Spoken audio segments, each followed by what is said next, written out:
I'm a Kern with the Florida Gators. Okay. I was just checking to see if you were listening. From Cheyenne, Louisiana. Hold on a second. Hey, guys! Hey! I'm having a press conference, okay? Thank you. Momentum, excitement, energy. They say all this stuff, and you know what they mean, but it doesn't describe what you mean. It's just sort of out there. You got barbecue back there, and you didn't invite me.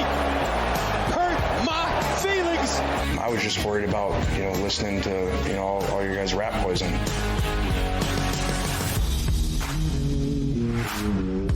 Welcome to Sideline Judgment. Here are your hosts, Sergio and Tyler.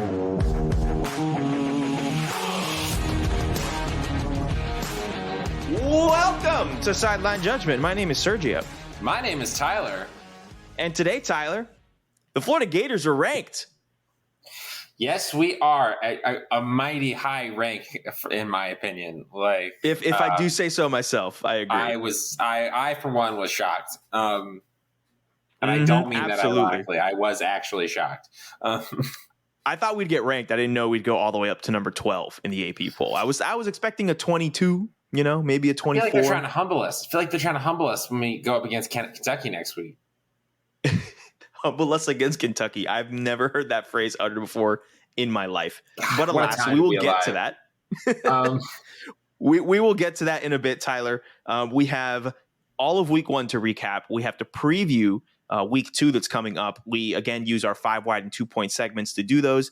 And, of course, Tyler, we're going to talk about the Florida game against Utah, and we're going to talk about the Gator game against Kentucky coming up this Saturday. But before we do any of that, Tyler, we do have to address the 12-team elephant in the room. See what I did there? Did you like what I did there? I did. Yes, because Alabama's going to win most of it. I get it. I wasn't even thinking that, but I like where Elephants. You're going, Tyler. Nice. The college football playoff is officially expanding. It is confirmed that it will expand. Now, the date in which that will happen is up in the air. They say at 2026, the latest, we will go from 4 teams in the college football playoff to 12 teams in the college football playoffs.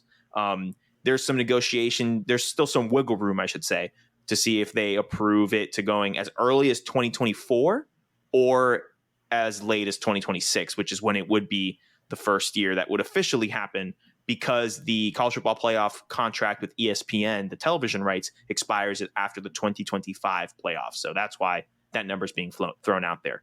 Really quickly, Tyler, I want to ask you your opinion and what you think on it. Just a quick rundown of the facts, right? 12 teams will be in the playoffs. The first 4, it'll be the 6th highest ranked conference champions, according to the college football playoff rankings, and then 6 at-large bids. That's for a total of 12 teams. The 6 conferences, there's no specifics, right? So it's not Power 5 champions plus an extra one. It's just the top 6 conference champions, which I personally like, but we'll get to in a bit. And then the top 4 seeds, the top 4 conference champions specifically, will receive a first-round bye. Those first-round games, the 5 seed against the 12 seed, the 6 seed against the 11 seed, and so on and so forth, will take place, Tyler, on college campuses. Praise Jesus and all the other gods, too.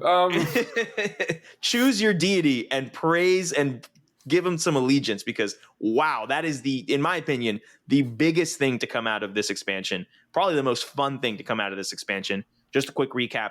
After that first round, we will be getting the quarterfinals at bowl games, the semifinals at bowl games, and then the national championship game, as it is in the current 4-team format, will be played at a neutral site. Tyler, it's a whole lot of information. It's the exact same proposal that we got last summer before Texas and Oklahoma going to the SEC derailed everything temporarily. What are your opinions? What are your thoughts?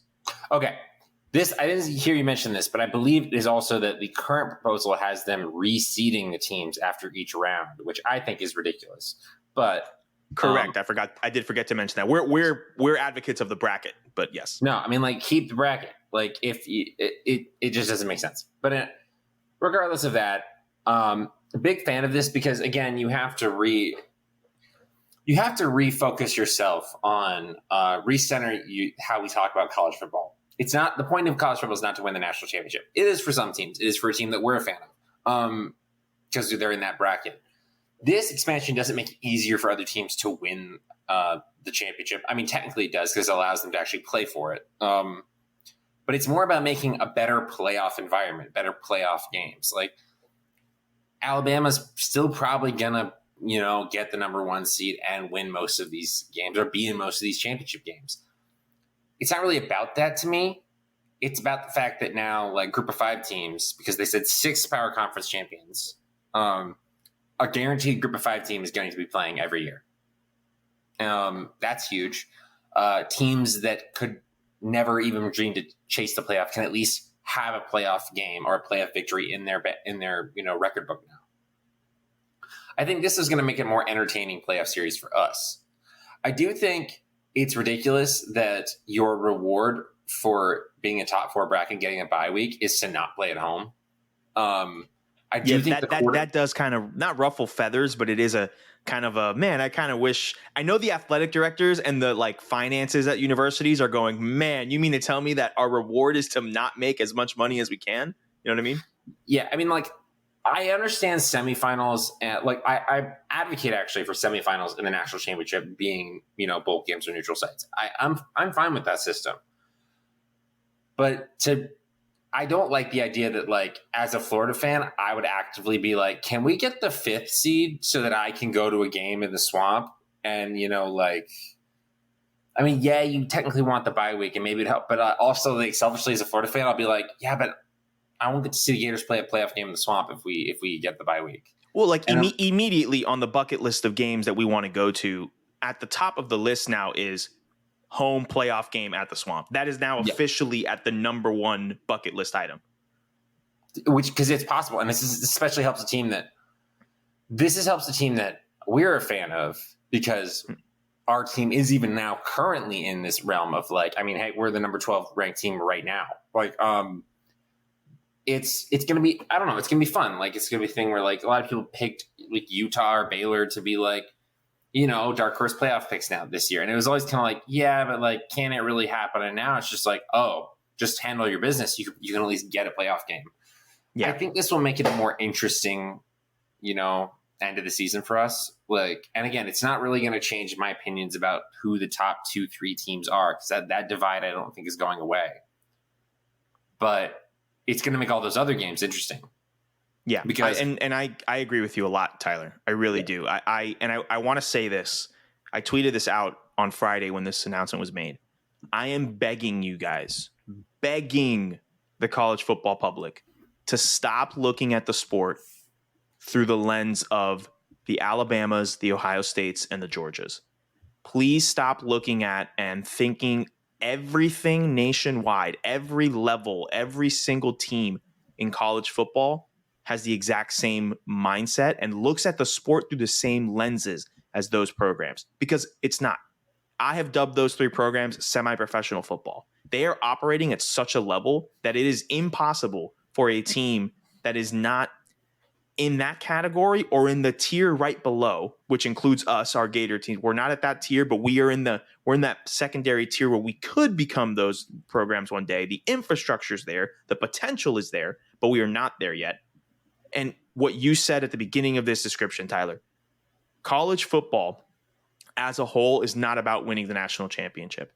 One of the things that makes college football so wonderful, and we will talk about it when we get to 5-wide recap this week, is the regionality, the rivalries, the importance of winning your conference, and all of these things that have tradition and over 145, 150 years of history behind it. That's college football. Now, yes, the national championship is the one thing here that everyone, dreams and aspires to have, of course, but you cannot determine your success in a system that has over 130 teams in it, now that we've had some FCS teams come up, and say that my one goal is to win the national championship, because you quite literally have less than 1% of a chance, even if it's all distributed out evenly, to win the national title. Your seasons and you as a fan have to accept that unless you are the Alabama, the Ohio States, and the Georgias of the world, that is not a realistic thing to have. So in order to enjoy this sport and everything that comes with it, you have to look at it through a different lens. What this does, Tyler, is what you said earlier, makes the end of the season more competitive. Yes, if does the Florida game that we're going to talk about in a second, Utah losing that game, right? In the current system, their playoff chances are all but done. So yes, it puts more quote unquote stakes on that game. But you could also look at it from the flip side, on the other side of the coin. Losing that game doesn't mean that their season is quote unquote over, right? It allows them to still be in it and more invested later on in the season. There's a reason that there's only X amount of programs whose fan bases are legitimately interested in November, like, because so many things have kind of been decided. If you leave this open, you're getting more people available, more people excited. And for me, that's better for college football overall. I know there's going to be a lot of people that are like, oh, but the blowouts, but this and that, whatever. I get it. I understand. But it's not like we don't have that thing now, you know? So what to me is the downside of having these on-campus playoff games, having these other fan bases invested, having all of this more stuff that's coming with it that's going to be more fun for the fans as an experience. To me, this was like one of those like last grasps of, oh my gosh, the super conference era is coming. Oh my gosh, we're going to have only 2 conferences with 40 teams in it and this and that or whatever. To me, this is one of those like, let's try to keep things a bit more calm, maintain some of that tradition and see where it goes, you know? Yeah, 100%. I mean, the thing we have to remember is that the reason the 14 playoff was created was not because every year there's 4 teams that could win a national championship. The real reason is that in the previous system, it was that you voted for 2 teams to get into the national championship game. And on some years, there was more than 2 teams that could win that game. There's a 3rd team that gets left out, even though they're very clearly in that conversation. It existed for that reason, to be like, okay, if there are 3 teams worth it, we can allow them to figure that out themselves. Like, and this, again, it's like, this is not going to change, in my opinion, in the immediate sense, who can actually win a national championship, but it is going to change it's going to make the end of the season more competitive. And I'm really for that. Yep. I agree. So, I think we're both on the same page there. So. I'm excited to see where it goes.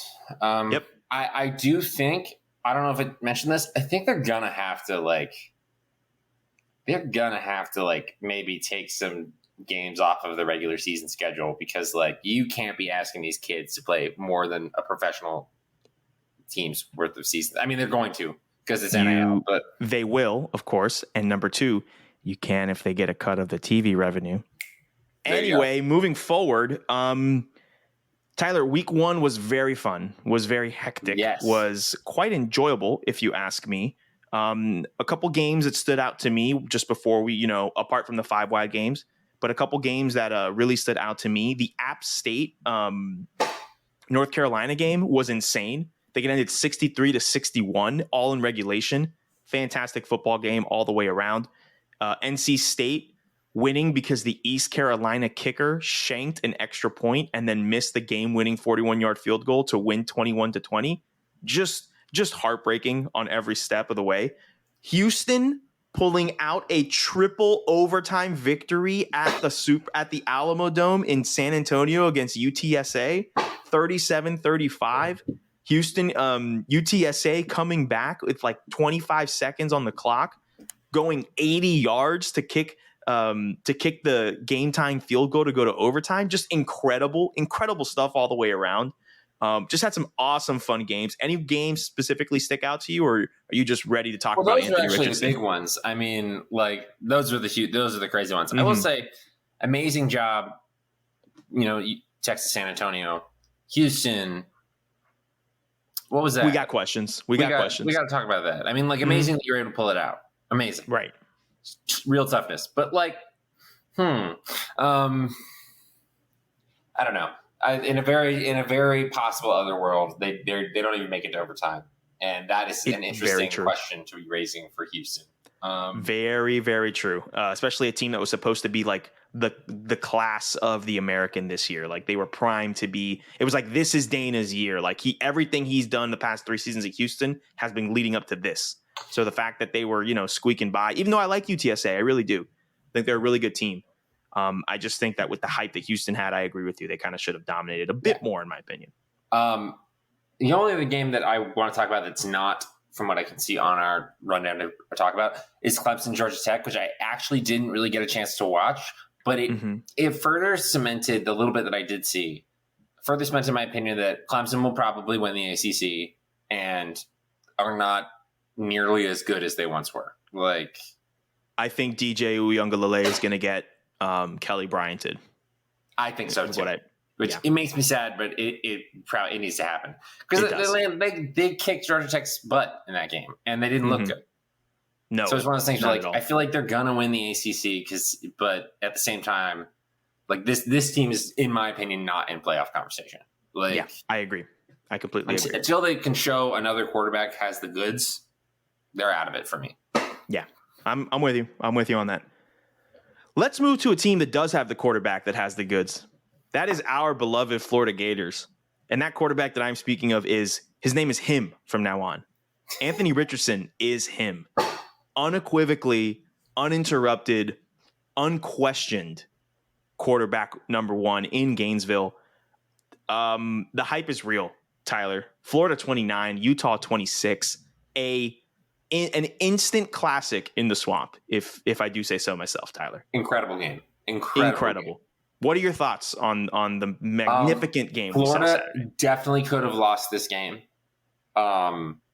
There's a real world, like an amazing play to end it. Let's not forget how amazing that play is because of what could have happened. Like picking off in the end zone as they're driving to take the lead. Amazing for Amari Burney and the Gators. They were also backed up into their own end zone trying to prevent the Utah Utes from taking the lead. So and don't forget, earlier on that same drive, Ventrell Miller drops an interception that was in his hands about 40 yards the other direction. I lost a good month off my life in that moment. Yeah. Oh yeah. So I was at a packed bar, like watching this. This place had more TVs than a Best Buy, and we had to ask for one to turn this game on. Well, it's because you're in a Big Ten town, Tyler. You're in a Big Ten town. It's funny you say that because most of the TVs had the Alabama, or on the SEC network, had the Alabama-Utah State game, and I'm like, guaranteed no one is watching this. The Notre Dame-Ohio State game was on two small TVs. And we had to ask for the Florida one. What was on the other TVs? The Real Housewives? Like, I'm confused as to what else could be on a Saturday night. I saw 4 straight TVs with the SEC network on, but it didn't seem like anyone was watching it. Oh, do you know what that is? Eventually they turned the Dodgers game on, and that I understood. Okay. Because of where I live. Like, I'll be okay with that because it's college football Saturday, but it is a Dodgers town. Yes. Regardless, funny thing. So the Utah running back, number 2, Micah Bernard, his cousin was at that bar and was watching the game. And I did not know that. Like, he was just like, yeah, I'm rooting for Utah. I don't usually, but my cousin's the running back. And like, I straight up said to him when Cameron Rising threw the interception, it's like, they should have ran it. She gave it to your cousin. And he was like, you're damn right. But incredible game. I would not be surprised if Florida has one of the best red zone offenses in the country. I was really impressed with what I saw on offense. Very good running game. Anthony Richardson, is the guy. He didn't have to throw much. When he did, it looked very competent. He had more accuracy than I saw last season. We always knew he had the arm. Seemed like he knew where he wanted to go. I will say, on credit to Utah. Utah, I think, is a good team. It's going to do very well in the Pac-12. They could have easily won this game. I was a little personally, one of my takeaways was that our defense needs to definitely learn how to wrap up. And I want to give this defense credit because there was 2 times that Utah was down in the goal line and came away with 0 points. And that's that was an offense that we could not stop at short yardage, and we stopped them on the goal line twice. But I will say it's a thing where, like, you're still working, Billy Napier, you're still working with Grantham defensive players. And when you look at the roster that was on the field during those goal line or those red zone stops, there were a lot of young guys, including true freshman players, that were in there. So not only is it he's dealing with some of Grantham's guys kind of thing, but there's a lot of great talent on there. One of Grantham's guys, quote unquote, Ventrell Miller, in my opinion, unequivocal leader of that defense and was severely missed when he was out last year due to injury. I wonder if it would have gone differently if he was there in the middle linebacker position. But alas, a lot of those young guys, man, really nice to see, really great for recruits, stuff like that. It really does show. And it's funny because Cameron Rising is a good quarterback, and he made some great plays to I don't know how to say the tight end's name. Kuthi? I don't know. We're gonna go Kuthi because I also don't know how to say his name. It did not go unnoticed by me that almost all of Utah's passing production came specifically to their tight end on the linebackers. The secondary held its own today. And I mean, I know that Kuthi is like their number one passing option and they had to replace some wide receivers, but I didn't see, no real big plays from the wide receivers by Utah. Like our corners locked it down. It shows Corey Raymond coming over from LSU shows, and also shows, which we'll mention later on, shows on the LSU side as well, how Corey Raymond leaving kind of has an impact. Young guys, former five-star players, guys like Jason Marshall out there. You're right. The secondary more than held its own. I was worried that I wasn't seeing anything from them, and I was also like, they're just not even throwing to the wide receivers. Yeah. Which is, I'd be surprised. I'd be surprised if people started targeting the Florida defense, secondary, I should say, because I think they know that they're young, but they know that they're good. So they had that good reputation. Yeah. I will say this one thing. Florida jumped up to number 12. We talked about it earlier. Mm-hmm. I think that was a little too high. I do as well. I think that's a bit of an over. I was expecting like 17. Mm-hmm. 12 is interesting to me because I don't feel like we're a number 12 team in the country just yet. I just need to see more because, if I would have felt that way if we were able to lock down Utah's offense a little bit more. And I was very impressed with our offense. Not really any notes beyond things that, can get worked out. It's the first game, and to put up that showing in the first game, amazing. Anthony Richardson, take a bow. But the defense was a little a team. I could see a team getting us, if we don't learn to wrap up. I agree. But I do think there was positives. Yeah. No, I agree. It is a young team, and I think there's a lot of positives. The offensive line was night and day from last season. Let's be 100% real. The running game was night and day from last year. I mean, you got Johnson with these running backs. That's why I said that I would not be surprised if Florida has one of the best red zone offenses in the country this season. Mm-hmm. Absolutely. And guys like Ricky Pearsall really showed up. I mean, led the wide receiver room in yards. Xavier Henderson, 6 receptions, led the team in receptions. None more clutch than on that last drive to go ahead. A 3rd and 4 bubble screen that he just ran his way through and got those 4 yards by hook or by crook. So young guys that can really get it done. I like your take about the red zone and just the fact that rushing wise, Trevor Etienne. I'm sorry. I'm so used to saying Travis. Trevor Etienne. Oh my gosh. What a running back. Man can move. Man has the ability to get out there. Clearly, him and his brother are some generational whatever was going on with that family, man. They might be the running back version of the Townsends. Come on, man. Just incredible. It's possible. Just incredible. And then I think we should close with this and move forward. But like you said, Anthony Richardson, take a bow, young man. Just it's so refreshing. And I'm not going to be that guy that goes back and goes, can you believe Mullen this note? I've moved on. I'm not going to let these good moments bring me back to a place of just true sadness as a fan. Because I could look back and say, if only he made that change and this and that, whatever, which I do think is a bit of a revisionist history. I think there are a lot of factors going into it. That doesn't change the fact that, Todd Grantham was our defensive coordinator. Exactly. Doesn't change the fact that Ventrell Miller was out for the whole season. Doesn't change a lot of things, And I think it's just important. I loved hearing Billy talk in the post game on the sideline there. I love seeing the Swamp rocking in that first game. There are a lot of big time recruits there for the game, and just as good of an opening day performance as it could have gone, in my opinion. As good as a first game in the Billy Napier tenure as could have been. I mean, in your first game, you beat a top 10 team at home. A goal line interception. You can't really ask for much more as a fan. Billy Napier's era is off to a hot start. So hope he can keep it going against next week against Kentucky. But I mean, I've got some things that I want this team to be better, but it's all stuff that is very apparent to me. Like, oh, it's his first year, Billy Napier's first year with a new team with a lot of young guys. Like, it's things that are going to have to get sorted out. And, but I believe in the potential of this team. I don't want to play the game because I don't want to take up the time. But next week, depending on what happens in the Kentucky game, we might have to replay the game with the Gators. I just want to point that out, Tyler. Okay. Yeah. Let's move forward. Week 1, 5 wide. Let's talk about these games quickly. West Virginia 31, Pittsburgh 38. It kicked off the regular season Thursday night. The backyard brawl was back. I have never been happier watching a football game that the Gators didn't overwhelmingly bring me joy. I've been the happiest moments in my college football fandom have been the Ole Miss game from 2015, when we went to the Auburn game in 2019, the Tennessee games that I experienced at home, you know, the Georgia win that one year we weren't supposed to win, and Treon Harris, you know, whatever, that kind of stuff.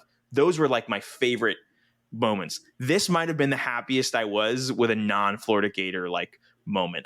Watching this game was so much fun. Did you see the post-game interview with Scott Van Pelt that the Pittsburgh coach had, Tyler? No, I didn't. I need you to look it up. Listeners, if you haven't seen it, I need you to look it up. He straight up on Scott Van Pelt was like, ESPN, you guys, the media was saying that, this was going to be a 75% West Virginia crowd, which wasn't true. And it was also they were like, oh no, yeah, and you guys counted us, basically us against the worlding Scott Van Pelt, and Scott Van Pelt had to be like, yeah, man, I don't know anything about that stuff. I just want to know how you're feeling after the game. And he kind of really took the opportunity to hammer down this narrative, and I just thought it was peak petty rivalry. This was every single person involved in this game. It was their first backyard brawl. And they definitely all read the memo. They definitely got the email that said how big of a deal it was. And it really felt like it. That crowd was incredible. The game lived up to it. It did. So it was so awesome. There are some moments. I mean, West Virginia and Pittsburgh both looked like they could have taken it at some point, but I don't know. This is why you watch college football. Games like this. Absolutely. And then the way it ended with the JT Daniels throwing a really good pass, and then the Pitt wide receiver, or West Virginia wide receiver, whose name is escaping me. Who'd been killing it all night. Who had been killing it the whole night. And then on the next drive, when he was trying to get them back into it, had a couple of really good plays. He's a good player, he just hadn't made a mistake.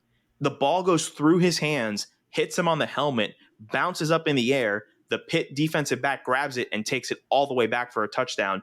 The stadium erupted, and that was the last score.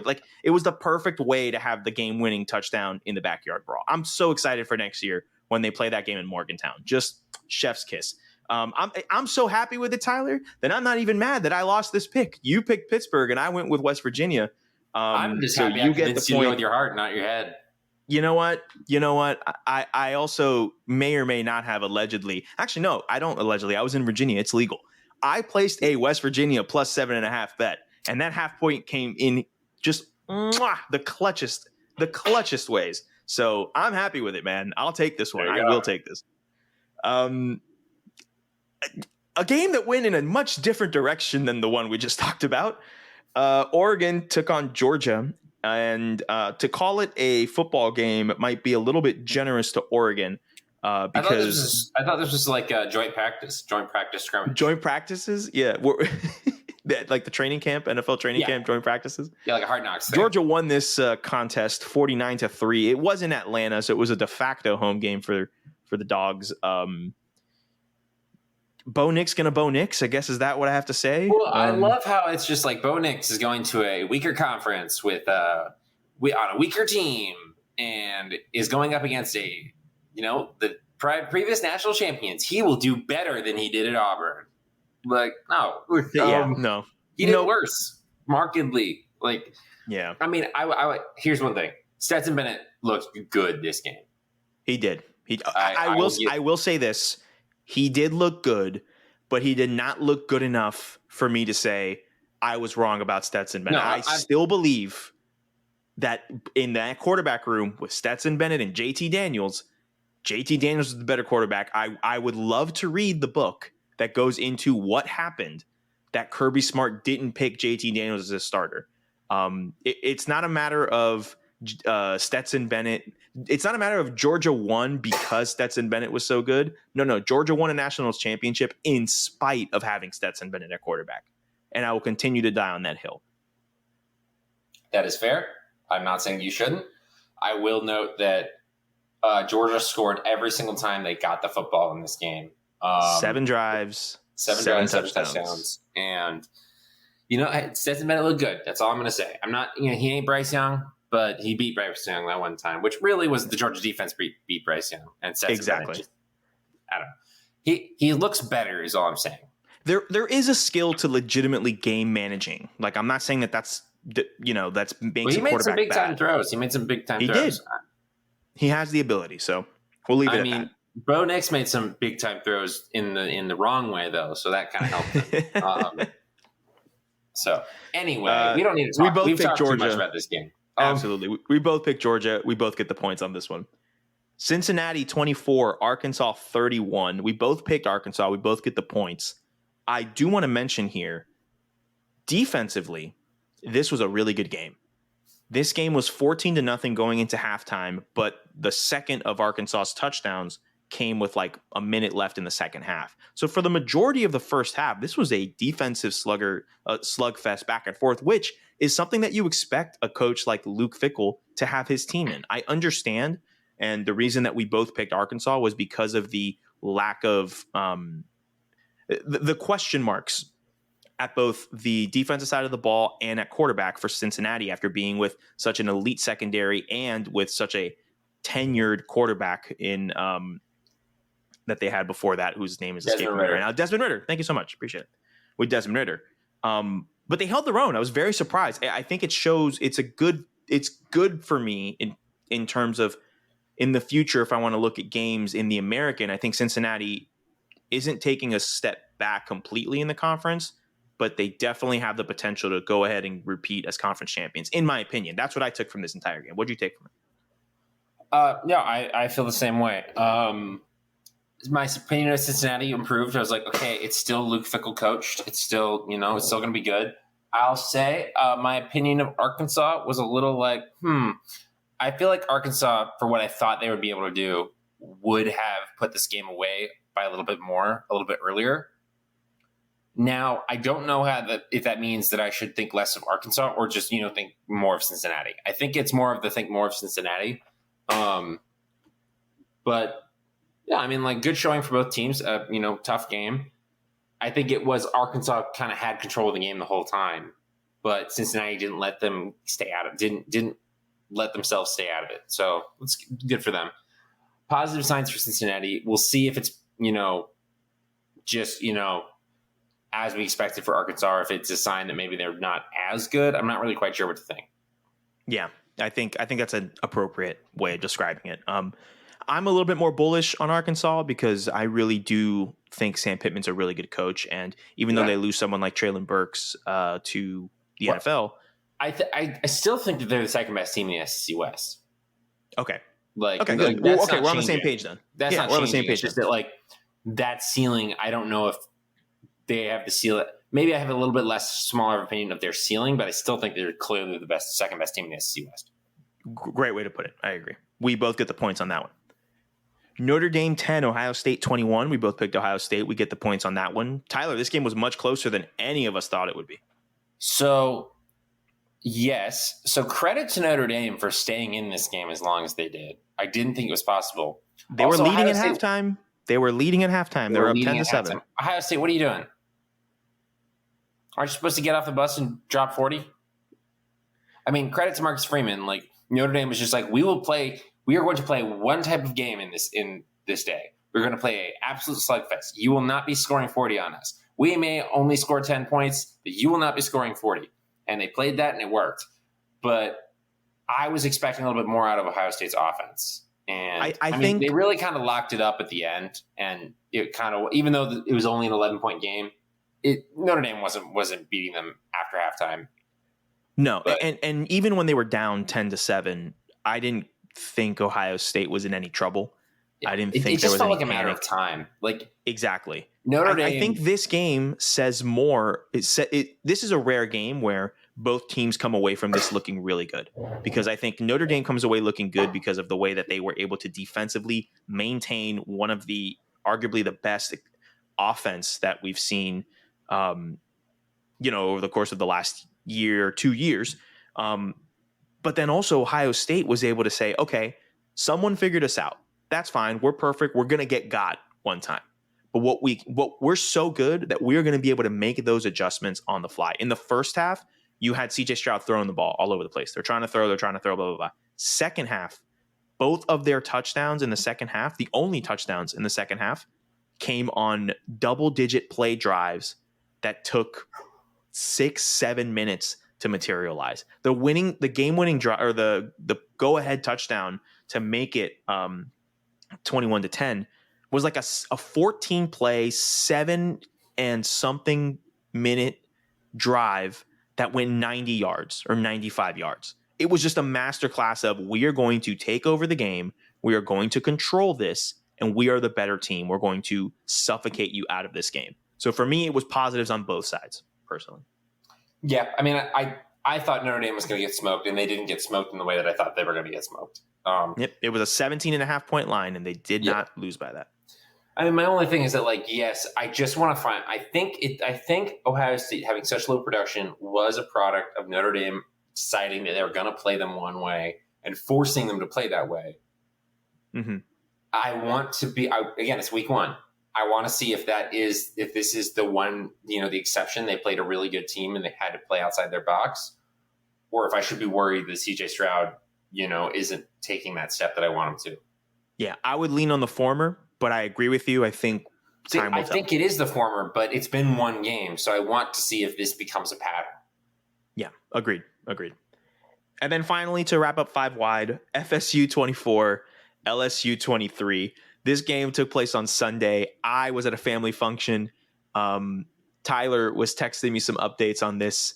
Tyler, why don't you tell us how this game wrapped up at the end? It is actually a genuine miracle that LSU only lost this game by 1 point.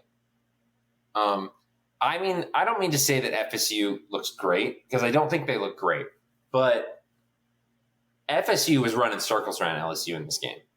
LSU looked lost. They looked confused, both on defense and offense. And FSU, is very clearly improved. Jordan Travis specifically seems very improved. I mean, this is not a team that I'm going to pick to win the ACC just yet, because I don't know what they're going to do going up against a Clemson defense or even a Pitt offense. But they were so clearly better than LSU. It is a miracle LSU was in the position they were in. Jaden Daniels was running for his life. He was running for his life. And I would never think that Jaden Daniels would look worse on LSU than he did at Arizona State, considering that the caliber is of an athletes. Incredible statement that you just made. Wow. Jaden Daniels looked like a detractor to his offense. And I'm not saying he's a plus, but he had never been a detractor at Arizona State from what I can remember. I mean, the offense was anemic. They couldn't get their best receiver involved at all. Maybe that is Jaden Daniels' fault. I mean, it's also Brian Kelly offense, so I don't know what to think about that. I mean, credit to LSU for getting that final touchdown. It was absolutely hilarious to see the extra point get blocked. As a Florida fan and as someone who picked LSU, I wanted LSU to win in this game. I can't deny that I laughed my butt off. When the kick got blocked. Listen, I'll never cheer for Florida State. Full stop. I will never cheer for Florida State. But if there's ever a moment when I'm like, okay, I'm all right with FSU winning this game, it is with LSU in the same offseason that they overlook Billy Napier, and then Billy Napier goes and gets hired by our beloved Florida Gators. LSU goes out and gets arguably one of the most polarizing coaches in college football in Brian Kelly, and they lose because at the last second, with time already expired, they get an extra point blocked. And then in the aftermath of all of this, LSU's best player decides to take off all mention of LSU from his social media. And Brian Kelly is openly throwing players under the bus in the press conference. Sign me up. Game one. And Tyler, the crazy thing is they haven't even played a game at Death Valley. This game was in New Orleans. They haven't even had a home game, and Brian Kelly's already throwing people under the bus. That's the thing. It took LSU's fan base exactly one game to all come to the conclusion that, one, they were silly for passing over Billy Napier. Two, more importantly, in my opinion, they were silly for hiring Brian Kelly at all. Like, hiring Brian Kelly is divorced in my mind from the passing that Billy Napier thing. Like, it's not. See, yes, I think they are intrinsically tied in my brain. Well, yes, because you do not hire Brian Kelly unless you pass on. Because remember, Florida hired Billy Napier after LSU hired Brian Kelly. So Napier wanted the LSU job. Let's keep it real. He wanted the LSU job. Well, my thing is that, like, it's not just passing up on Billy Napier is bad enough. You didn't have to go get Brian Kelly. That's and true. You chose that is to. True. You chose to go get Brian Kelly. Yeah. Even if Billy Napier wasn't on the board, I don't think hiring Brian Kelly was the answer. Agreed. Is more what I'm saying. I think all of us who said this isn't a culture fit and people said, oh, culture fits are overrated, I think we're starting to be vindicated. I know it's game one. This is a quite literally way too early assessment of the situation. But I think we are going to be on the right end of history on this, Tyler. I really do think so. And you know what? I'm so glad because I consider you to be my family, Tyler. I really do. I consider you my family. Bam. Do you think the people in LSU consider Brian Kelly their family anymore? I do not want to speak for the LSU fan base, but I will tell you this. Next week's episode, I will get some notes from my cousin Vinny, an LSU alum. 2 points, Tyler. Yeah. I mean, again, FSU did good this game. My opinion of them is not dramatically improved, but they have very clearly improved as a football team. Yeah. The big takeaway to me from this is that LSU is, in my opinion, just bad. Like, they will probably win games. They're not that bad, but, like, I don't think they're better than they were last year.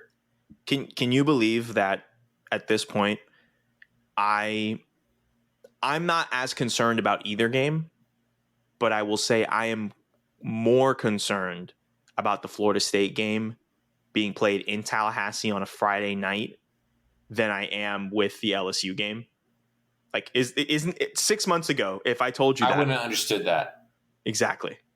I still don't. I'm grappling with it as we speak. I'm working through those we got emotions. a whole season ago before we even get to I really do. Tyler, quickly, our 2 points for this week. You picked Oregon State to beat Boise State. You were vindicated very early in this game. Jonathan Smith for the win. Jonathan Smith for the win, man. We've been on that Jonathan Smith train for a while. I'm so glad that this is happening. Job. Oregon State 34, Boise State 17. And then I picked Louisville to beat Syracuse. And oh boy, was I wrong. Syracuse, Dino Babers coaching for his job, 31-7. Scott Satterfield. What's going on, my man? What's going on in Louisville? They got UCF. I think they got UCF in the bounce house. I'm going to check that while you go ahead, Tyler, and make fun of Louisville. This is just further proof that if you ever get the App State job, you should never leave it. Like, that's a bar. That is a bar and a half. This man had everything lined up for him at the App State job. He went to how do you go to Louisville after what was the coach that was there? That was Petrino. Petrino. Yeah, Bobby Petrino. Bobby Petrino.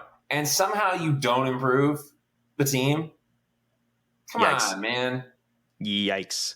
Yeah, Louisville this Friday is going to UCF. They're playing at the Bounce House. It's a Friday night kickoff, 7:30 on ESPN2. UCF is a 6.5-point favorite. Oh, boy. Oh, Yikes. boy. Yikes. Tyler, that brings our score from last week and our score to date. You are up 6-3. Congratulations, my brother. Congratulations. Feels you are good. up 6-3. Feels good to double your score.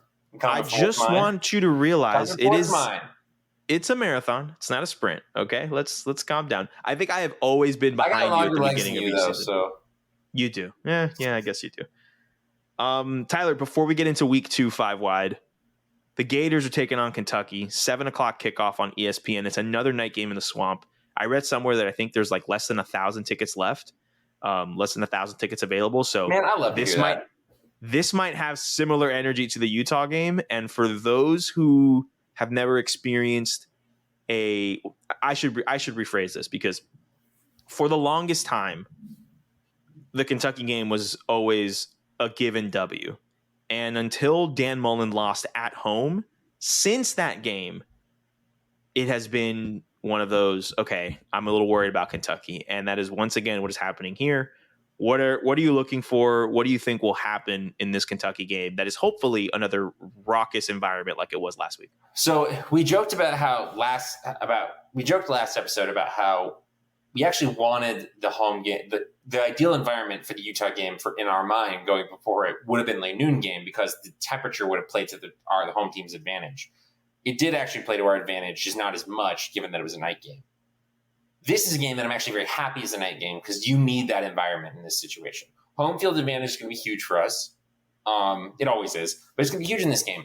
I think from what I'm hearing is that Kentucky's had a lot of running backs suspended. They've had a lot of running backs get injured. That's Kentucky's whole thing. Now, Will Levis has been a good college quarterback for them. Certainly beat us last year, and he was pretty good for Kentucky last year. What I'm really looking for, again, can the defense wrap up?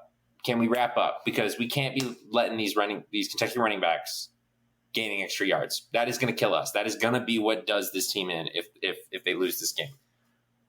More importantly, it's just the offense has got to keep humming. Like we talked about it, that red zone offense. Florida, I don't think when they got into the red zone, I think they got 4 straight touchdowns. That's got to keep happening. I also want to see. I don't think Kentucky defense is better, but their coach is he's a defensive guy. So I want to see Anthony Richardson. Probably he's going to be forced to throw a little bit more. I want to see him open that up. Really just taking a couple extra steps and not going back. Because Billy Napier said in his press conference, and not the one immediately after the game, but then one a couple of days later. After rewatching the tape, he's just like, we were very lucky to win that game. In the sense that there was a lot of things that need to be addressed, and he did notice that the team feels that way. They feel that they won a great game, but they're not conquerors yet. That's the attitude you need to have. Good. I agree with you. That's what I'm looking for in this game. I am looking for the Gators to not let the hype of last week get to their head. Fan base, let us take care of being overhyping and all that kind of stuff. The team, the staff, the players, the coaches. I think Napier has established that kind of mentality in that locker room, and I think that they are being led by a very, very good man who understands the importance of not letting success get to your head. And it's very easy to be a football player at the University of Florida to have one of those excellent type wins and letting all that, the accolades and all the praise and all that stuff get to your head. So I'm looking for that kind of consistency. I'm looking for that kind of understanding that you have to be 1-0 each week. It's a cliche for a reason. You got to take every one game at a time. I'm also, along with the linebackers, I'm looking at the defensive front.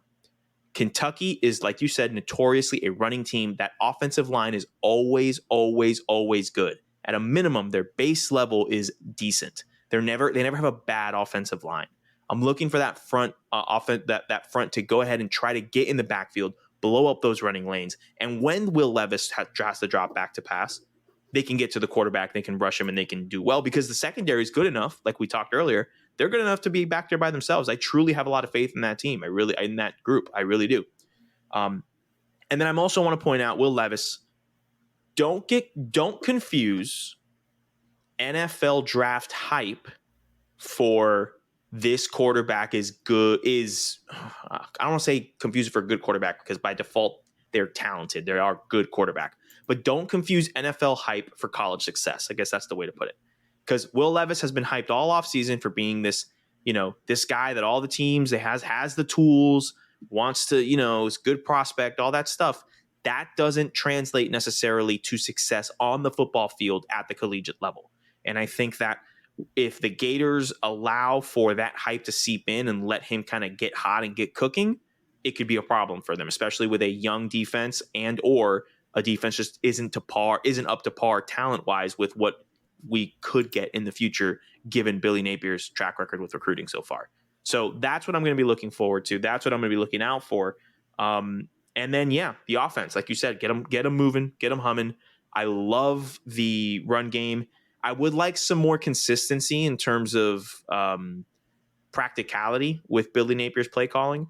At times in the Utah game, there were some calls where I said, I don't know if I would have called that. But then again, I'm not a football coach, and so he knows more about football than I'll ever forget. But I would like to feel more comfortable with the play calling as a fan throughout the rest of the game. That's my opinion. Yeah. Well, we'll see. Again, it's the first game, and that's usually a cupcake. And now the second game, it's a big first SEC games are against really game. physical teams at home at night, which is helpful. And I'm very glad that Gators were lucky enough to get those environments, and the fan base seems to be supporting it. Yeah. But these are tough 2 ways to start the season. Start your career at Florida, and if you can go 2-0, that's huge. Hey, scared money don't make money. It's very attainable. Being at home is going to be a huge help. I don't know how I feel if this team was on the road. Yep. Just because I know how Kentucky shows up for that game. And this is a series where the home field advantage. This might be one of the most home field advantages so important games in the SEC. Given the series wise, playing at Kroger Field is tough, man. It's tough. Playing at the Swamp is tough, especially when we play each other, because these fan bases have that animosity, not just from football, but from basketball and from baseball. They're two programs they're like sleeper rivals. They're not they won't call each other the number one rival, but they really don't want to lose this game. Yeah. So, all right, let's quickly head out. Prediction. Do you think I think Florida wins? I do think Florida wins. I think being at home at night, what I saw with the team last week, I think Florida can win this game because I don't think Kentucky is as good as Utah. Yeah, I agree. And we beat Utah. I echo that. Now, transitive property doesn't always work that way. But I look at it and I'm like, Kentucky wants to do similar things to what Utah wanted to do. Utah had a good quarterback, and Utah was a physical team. Florida beat that team by playing their style. So I think Florida can win this game. I agree. I concur. All right, 5 wide for week 2. Tyler, we begin in Austin, Texas for the Alabama versus Texas game. It's a noon kickoff on Fox. I am going first this week. No, you are going first this week on 5 wide. I apologize. Who do you have? What guys? Come on. We don't need to talk about it. Alabama's going to smoke Texas. Is Texas back? I'm doing the Brian Windhorst hand meme. Now let's talk about that. Now let's talk about this. Why did Steve Sarkisian go to Texas after being a coach at Alabama? Now, why is that? Anyway, you put an S. Put an S next to your T. Come on, let's be real here. What are we doing here? The real question is, do I have to watch the second half? That's the real question that I want to know. So, moving forward, Tennessee is taking on Pittsburgh in Pittsburgh. 3:30 kickoff on ABC. This game looks like a lot of fun, especially if you've been following the ticket allotment stuff that's been going back and forth between the programs. They played a game in Neyland Stadium last year, and I guess Tennessee allocated, I want to say something like 5,000 tickets for Pitt or for the Pittsburgh fans. And then on the reverse side, I think they've allocated maybe 1,000, 1,200, and they put them all in the upper bowl level. The Pittsburgh plays at the Steelers Stadium. It's the football stadium in Pittsburgh and stuff. So, they're not happy about it. There's kind of, a little bit of bad blood, I guess, going on forward there. I can't believe I'm going to do this. I'm going to take Tennessee on the road. Really? Yes, because what I saw last week from the backyard brawl, there were some things that I think that a deep ball and a quick offense can exploit that Pittsburgh defense. Because when West Virginia went up tempo at a couple times, they really had a lot of success doing it. When JT Daniels kind of threw the ball deep, they had some success. There were a lot of drops in that backyard brawl game, but they were there. I like Hendon Hooker, and I think the Tennessee offense is good enough to be able to kind of put this out of reach and not have this boring, methodical Pittsburgh offense. I don't think they're going to be able to catch up. I think if they're down 14, 17 points, I really think it's over. I don't think there's enough time for them to catch up, especially with how Tennessee can score at will. That you say that all, and that makes a lot of sense to me. Mm-hmm. However, I'm going to keep riding this Pitt train. Do it. As far as it can take me. I'm riding the Keaton Slovis train, and I'm going to have at it. Have at it. I mean, also, I refuse to believe in Tennessee. I refuse to believe in Tennessee long term. I think this is good enough to get them immediate. It's flash in the pan success. This does feel like a game that they could win. Yes, and it's a lot of flash in the pan success stuff. That's kind of how Heupel is. I think it's like, whoa, what is this offense? What's going on? And then you kind of get progressively worse, in my opinion. All right, moving forward. App State taking on Texas A&M, 3:30 kickoff on ESPN2. Tyler, you have the first pick. What do you want? Okay, I'm not a huge believer in Texas A&M. Long term. Preach. Like, I'm just not a huge believer in this team's ability to compete this year. App State looked really good last week. Now is that due to the fact that North Carolina's defense is, I guess plays football? Arguably plays football. They have helmets and pads. I mean, I call it cardio. They're just running around. Man, it's rough. And Chase Bryce had over 10 yards per attempt, and that's not good. Right. But I don't know. I'm not a believer in them long term. But it's at Texas A&M, right? It is. Yes, it is at Kyle Field. I think I'm gonna have to go with Texas A&M because I don't want to. I want to believe in the App State upset, but coming off that emotional game last week to Texas A&M, who I do think is better than North Carolina, I don't know if I can believe in that. I'm with you. I hear that. I'm going to take Texas A&M as well, and I'm going to take it because I really want to push the narrative that App State is the best 0-2 team in the country. That'd be fun. Because I really do like App State. I liked what I saw in that North Carolina game. They got a lot of gut, a lot of grit. I hope I'm wrong here, and I hope we get a massive upset. I think A&M, while I'm not a believer long-term and not a believer in terms of A&M being one of the top teams or, being able to compete in the SEC West kind of thing, I do think that they got better talent and good enough to beat App State in that sense. So I'll take them there. Tyler, this is your game. Iowa State taking on Iowa, 4 o'clock kickoff on the Big Ten Network. Cyhawk is coming in. Now that I get the first pick, right? I gotta watch this game. You have to, of course. It's. I'm sure every home in Los Angeles gets the Big Ten Network included for free, right? I'm sure of it.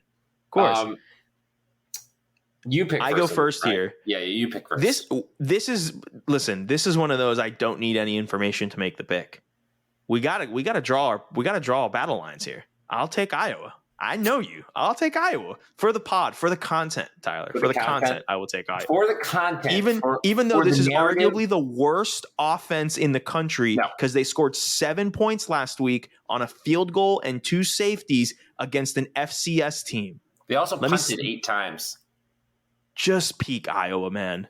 Just peak Iowa. Look, solely for the narrative, the bit, the content, the sake of our history, will I pick Iowa State? Because even though the fact that Iowa did only scored 7 points on a field goal and 2 safeties, that has not stopped them from winning this game before. Very true. But I will take Iowa State because those are my boy. Matt Campbell's my boy, and I have to believe in them, even though they have vindicated me a lot, but not in this game. No, not in this one. But I'm gonna keep believing.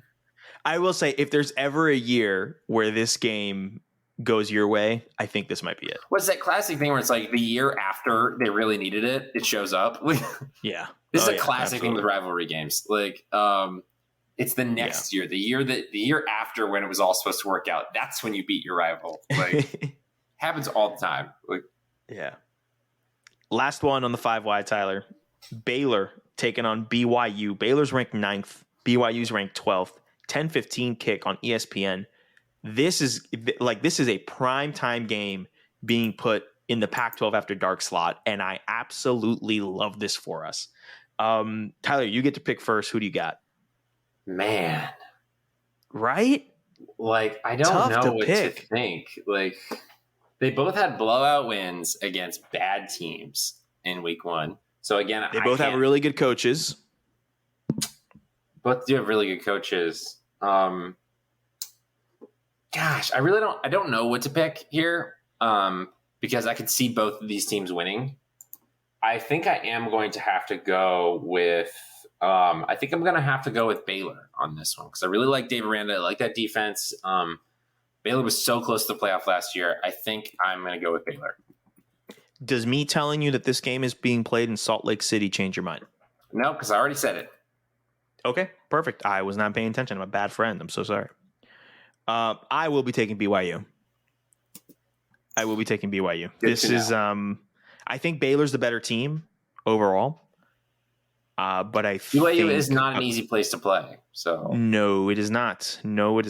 We joked about this before. They pack their stadium all the time, and those fans are loud and raucous.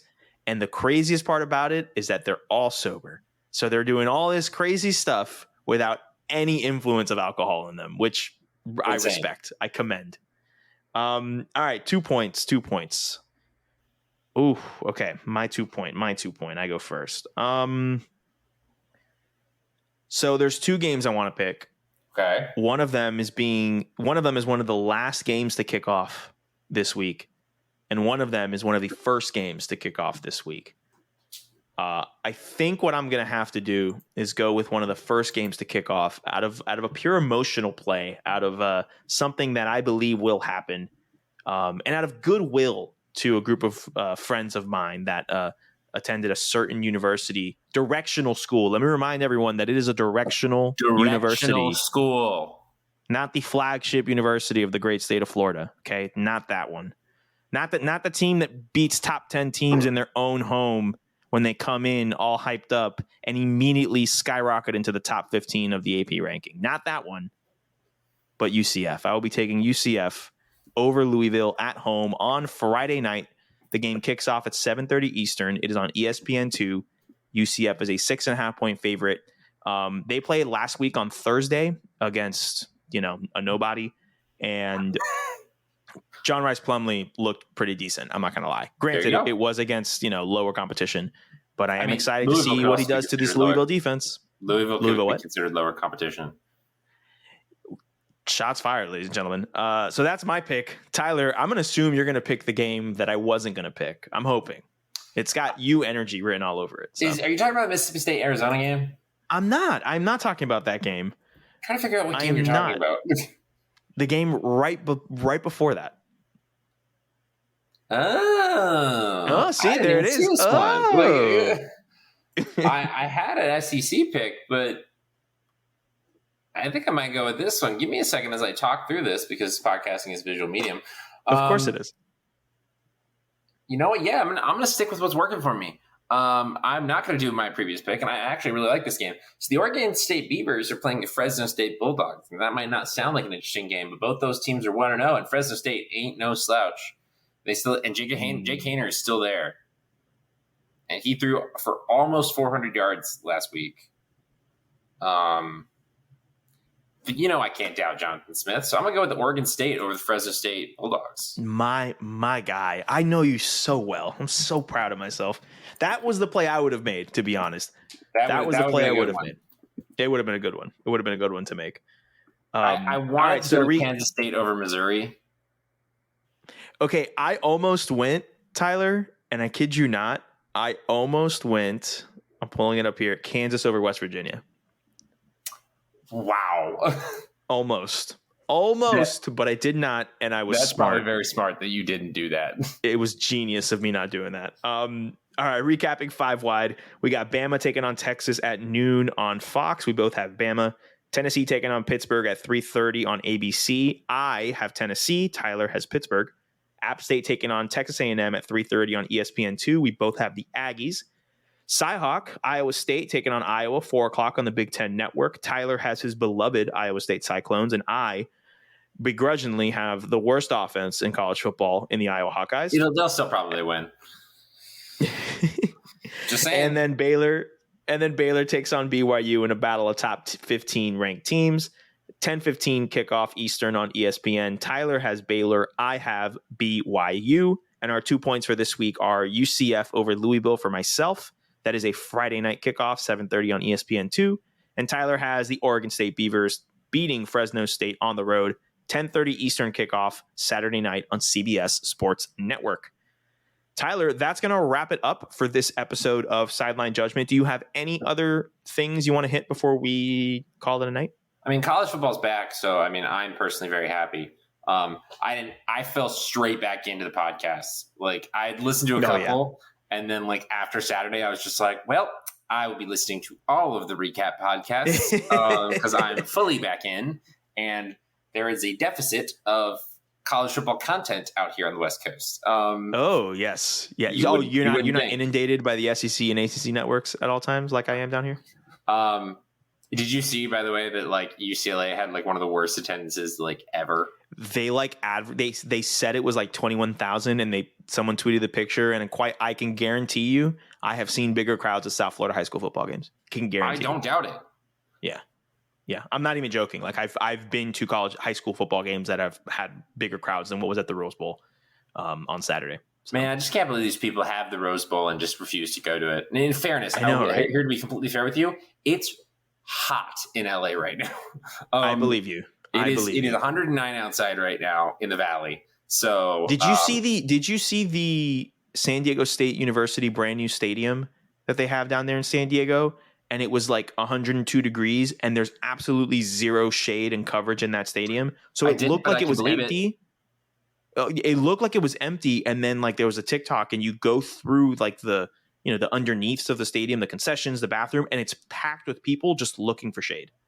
It was like inhumane condition. I don't know how you build a stadium in Southern California and don't have like shade and cover for it. That's the thing. I tend, as growing up in like the humid heat that is Florida, I tend to think when people think it's hot out here, they're over exaggerating, because I'm just like, guys, it's not that hot.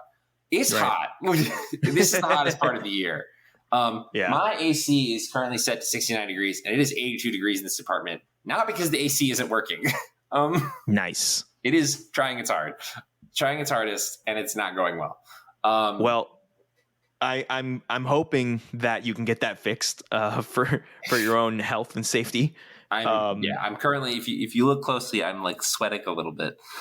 We're gonna call it this episode, so you can go get some water and maybe get some AC. We'll be back next week, recapping what happened to week 2, previewing what happened to week 3. Anything else you want to say, or we good to sign off, my friend? I'm good. I mean, I'm just happy college football's back. I have to reiterate that, like, I went to go see this game at like a packed bar that the Florida game at a packed bar that like nobody was watching the game at, so we had to change it. Afterwards, I sat in my car and was on Twitter for like an hour because I was just so like I wanted to be in Gainesville and like experience it. I love it. I yelled when the interception happened, and my mom goes, "Are you?" My mom was like, "Please stop!" And Raul stepped up because I was with my mom and Raul last week. Raul stepped up and was like, "I mean, like, did you see what happened?"